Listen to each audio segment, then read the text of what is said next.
پرندوں کا بادشاہ۔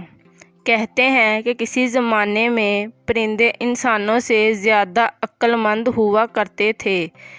انہیں کسی بادشاہ کی ضرورت نہیں تھی اور نہ ہی وزیر کی جو بادشاہ کو مشورے دیتے، نہ ہی انہیں پرندوں کی کسی ایسے جگرے کی ضرورت تھی جو مل بیٹھ کر ان کے لیے قانون بناتے۔ ان دنوں میں جب بھی پرندے اکٹھے ہوتے تو وہ ایک دوسرے سے خوشی خوشی گپیں ہانکتے اور بتاتے کہ کون پیدا ہوا ہے اور کون مر گیا ہے، کون سے پرندے کے بچے یتیم ہو گئے ہیں، اور وہ قانون بنانے کی بجائے اہم مسائل ایک دوسرے کو بتا دیتے تھے۔ ان کا قانون ایک ہی تھا، محبت اور دوستی کا قانون۔ نہ انہیں نفرت کا علم تھا اور نہ غصے کا، لیکن پھر ایک مکار ان کے علاقے میں داخل ہو گیا۔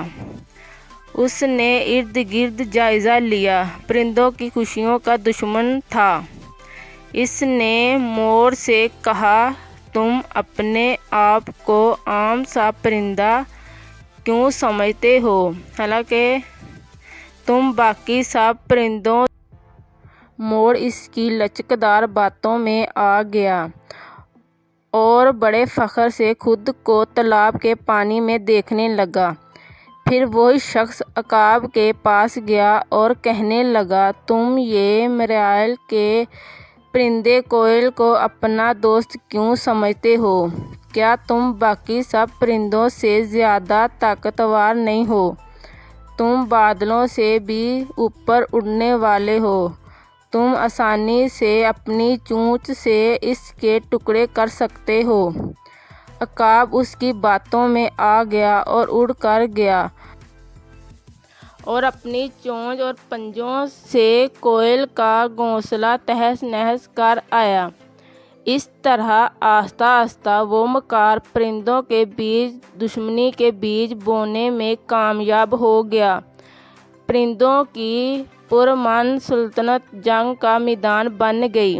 پرندے ایک دوسرے سے لڑنے اور گالیاں دینے لگے۔ آخر کار طاقتور پرندے کمزور پرندوں کا شکار کرنے لگے۔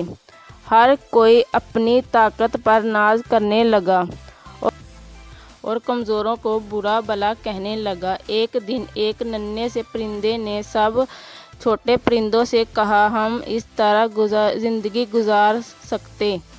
وہ سبھی عقاب کے پاس چلے گئے اور اسے کہا، ہمیں انصاف چاہیے، آپ سب سے طاقتور پرندے ہو، بہتر ہو سب پر حکومت کریں تاکہ کوئی کسی کے ساتھ زیادتی نہ کر سکے۔ عقاب خوشامد پسند تھا، فوری مان گیا، لیکن پرندے کے جانے کے بعد وہی مکار عقاب کے پاس آیا اور اسے کہا، بادشاہ تو ہوتے ہی عوام سے خدمت کروانے کے لیے ہیں، تمہارے پاس وقت کہاں کہ تم ان احمقانہ لڑائیوں میں صلح کرواتے پھرو؟